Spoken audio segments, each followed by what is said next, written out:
चलिए आज हम एक कहानी में उतरते हैं, एक श्राप की कहानी। एक ऐसा रहस्य जिसने एक पूरे खानदान को ना जाने कितनी पीढ़ियों से अपनी पकड़ में रखा हुआ है। ये है नकट्टा के श्राप का सिनेमैटिक ब्रेकडाउन।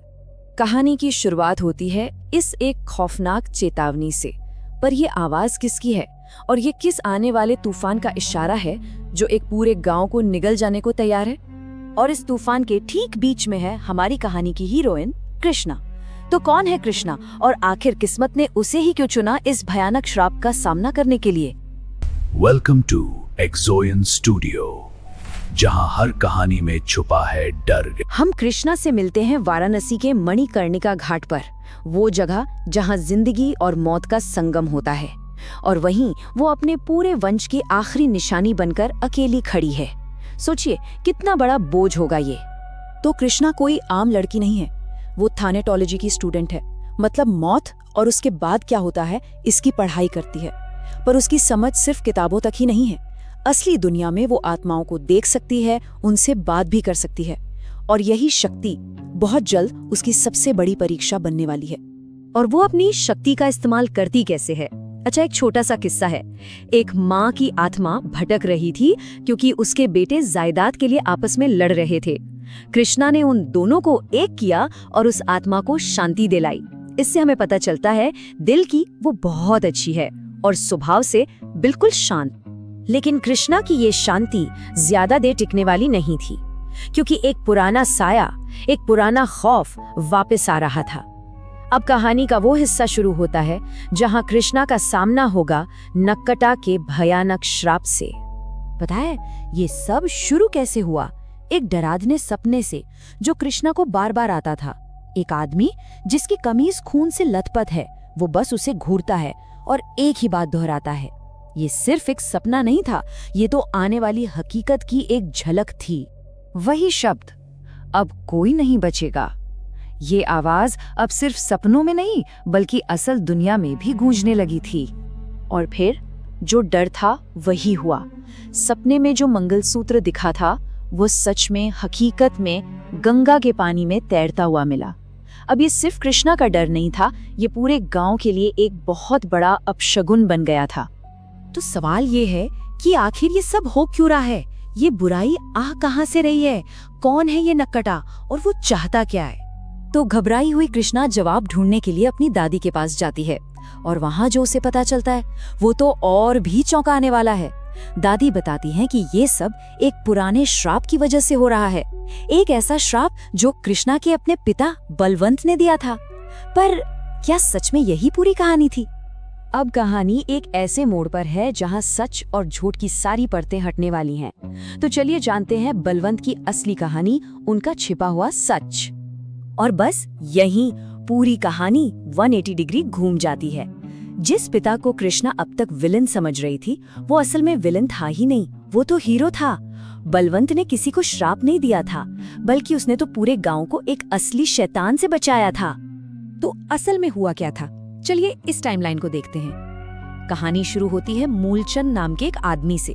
वो बलवंत के पास आता है और वशीकरण करने को कहता है, मतलब किसी को अपने वश में करने का एक तांत्रिक प्रयोग।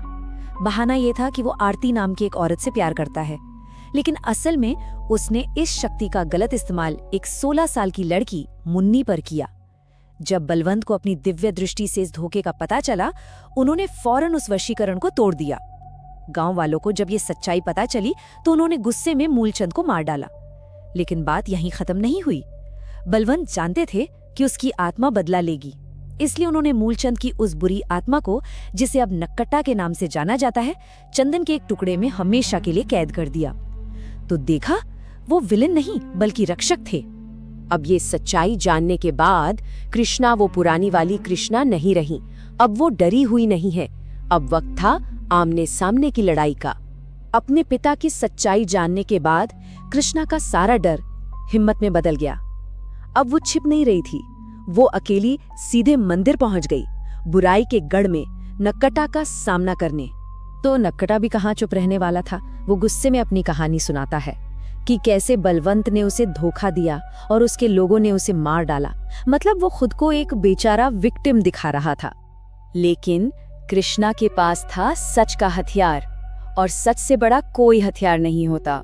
उसने नक्कटा के एक एक झूठ का पर्दाफाश कर दिया और उसे याद दिलाया उसका असली गुनाह, मुन्नी के साथ किया गया वो घिनौना काम। और सच की इस रोशनी के सामने नक्कटा की परछाई कांपने लगी।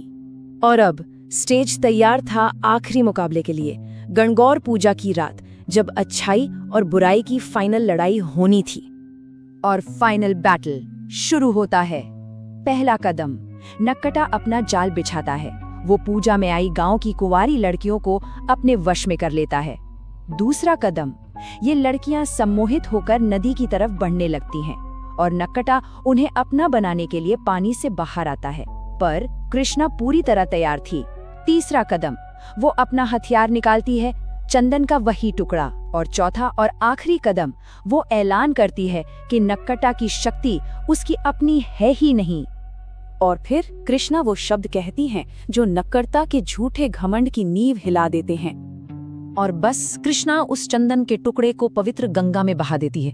जैसे जैसे वो लकड़ी पानी में घुलती जाती है, नक्कटा की आत्मा चीखती है और राख में बदल जाती है। सारी लड़कियां बच जाती हैं, गांव आजाद हो जाता है और सालों पुराना श्राप हमेशा के लिए टूट जाता है। कहानी का अंत किसी साधारण दी एंड से नहीं होता, बल्कि भगवद गीता के एक बहुत ही शक्तिशाली श्लोक से होता है, कालो अस्मि लोक क्षयकृत। इसका मतलब है, मैं समय हूँ, दुनिया का नाश करने वाला महाकाल। यह हमें याद दिलाता है कर्म और समय के उस चक्र की जिसे कोई नहीं बदल सकता। एक शानदार कहानी का एक उतना ही शानदार अंत। और ऐसी ही डरावनी कहानियों के लिए ज़ोयन स्टूडियो को सब्सक्राइब जरूर करो।